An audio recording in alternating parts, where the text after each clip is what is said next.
एक समय की बात है। एक राज्य में एक धर्मात्मा राजा राज्य करता था। राजा बड़ा ही पुण्यात्मा एवं भगवान की भक्ति सदा करते रहता था।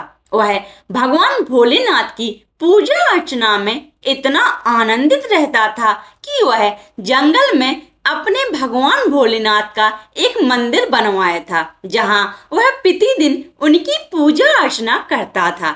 एक दिन भगवान भोलेनाथ उसकी भक्ति से प्रसन्न होकर उसके समक्ष प्रकट हो गए। भगवान भोलेनाथ को साक्षात दर्शन पाकर राजा धन्य हो गया और वह भगवान भोलेनाथ से कहने लगा कि हे देव, क्या मैं आपसे कुछ मांग सकता हूँ?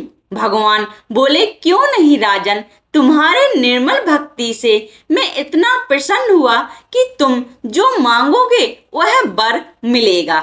तो फिर राजा ने भगवान भोलेनाथ से कहा कि हे प्रभु, आपने मुझे पहले से ही सब कुछ दे दिया है, मुझे किसी भी चीज की कोई कमी नहीं है, किंतु मैं अपने प्रजा के लिए कुछ इच्छा रखता हूँ कि हे प्रभु, एक बार आप हमारी प्रजा को दर्शन देकर उनका जीवन भी धन्य करें, इसमें आपकी बड़ी कृपा होगी। भगवान भोलेनाथ भी राजा की इच्छा को मान गए और उन्होंने एक शर्त रखी कि मैं इस समय इसी स्थान पर मैं कल मिलूंगा, जो यहाँ तक आ गया वही मेरे दर्शन को प्राप्त होगा।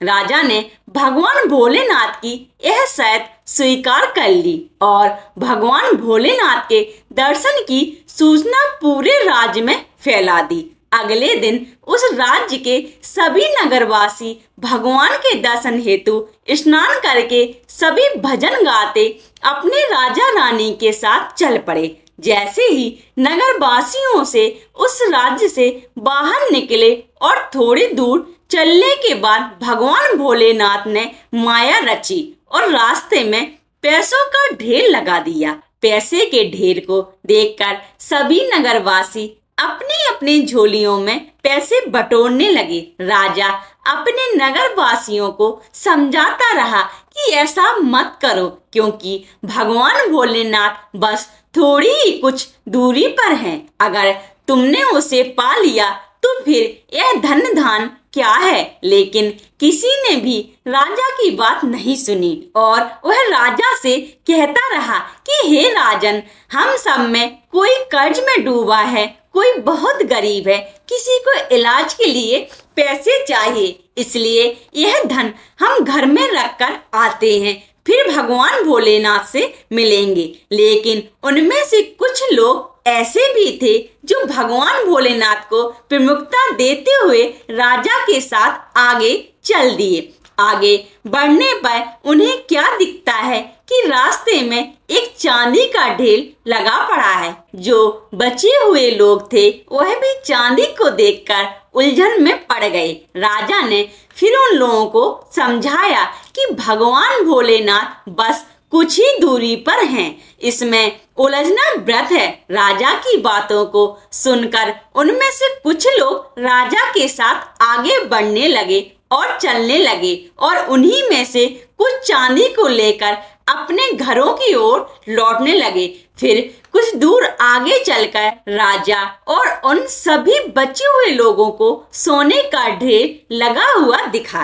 राजा के साथ जितने भी लोग बचे हुए थे वह सब सोने के ढेर को देखकर वहीं रुक गए। तब राजा ने समझाया कि ऐसा मत करो, भगवान भोलेनाथ कुछ ही दूरी पर हैं। लेकिन इतना सारा सोना देखकर नागरिकों का मस्तिष्क काम नहीं कर रहा था और वह सभी अपने लक्ष्य से भटक गए और उन्होंने सोचा कि इतने सारे सोने में तो कई पुश्तें राज कर सकती हैं और वह राजा की बातों को अनदेखा करके सोने लेकर अपने अपने घर की ओर चल दिए। और अब भगवान भोलेनाथ के दर्शन के सफर में सिर्फ दो ही इंसान रह गए, एक राजा और दूसरी उसकी पत्नी रानी। लेकिन भगवान भोलेनाथ की परीक्षा अभी खत्म नहीं हुई थी।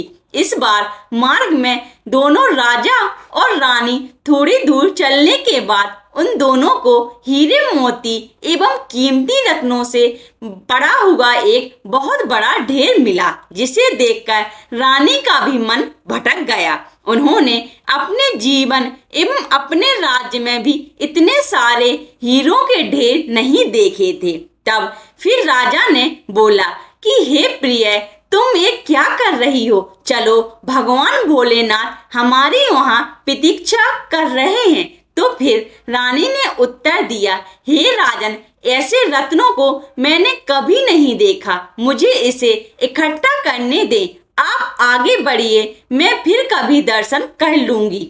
रानी की यह बात सुनकर राजा आगे चल पड़े और जब राजा भगवान के पास पहुंचा तो भगवान भोलेनाथ उससे मुस्कुराकर पूछ पड़े कि हे राजन, तुम तो पूरी प्रजा को दर्शन के लिए लाने वाले थे, फिर क्या हुआ? तब राजा ने उत्तर दिया, हे प्रभु, निकले तो सभी आपके दर्शन के लिए ही थे, लेकिन सभी रास्ते में किसी न किसी चीज में उलझकर रह गए। कोई पैसे को देखकर उलझ गए तो कोई सोना चांदी। तब फिर भगवान भोलेनाथ ने राजा से बोले, इसलिए हे राजन, जो व्यक्ति संसार इस मोह माया को त्याग कर जो मेरे समीप पहुंच पाता है वही मोक्ष का पात्र होता है। जो इन सब में उलझकर रह गया वह मृत्यु लोक में शायद सभी सुखों को भोगे, लेकिन वह मुझे प्राप्त नहीं कर सकता है। इस कहानी से हमें यह शिक्षा लेनी चाहिए कि हमें भी अपने जीवन में अपने कर्मों को करते हुए इधर उधर बातों की तरफ ध्यान नहीं देना चाहिए। अगर हम अपने जीवन में कुछ बड़े लक्ष्य को लेकर कर्म कर रहे हैं तो हमारे जीवन में उस कर्म को करते हुए बहुत से नकारात्मक कर्म भी सामने आते हैं, जिससे हमें उन्हें बचाना चाहिए ताकि हम अपने लक्ष्य में सफल हो पाएं। यदि आप ऐसी ही कहानियों को पसंद करते हैं तो कृपया आप मेरे YouTube चैनल कहानियां विद सीमा को सब्सक्राइब, लाइक एंड अपने दोस्तों के साथ शेयर करें। धन्यवाद।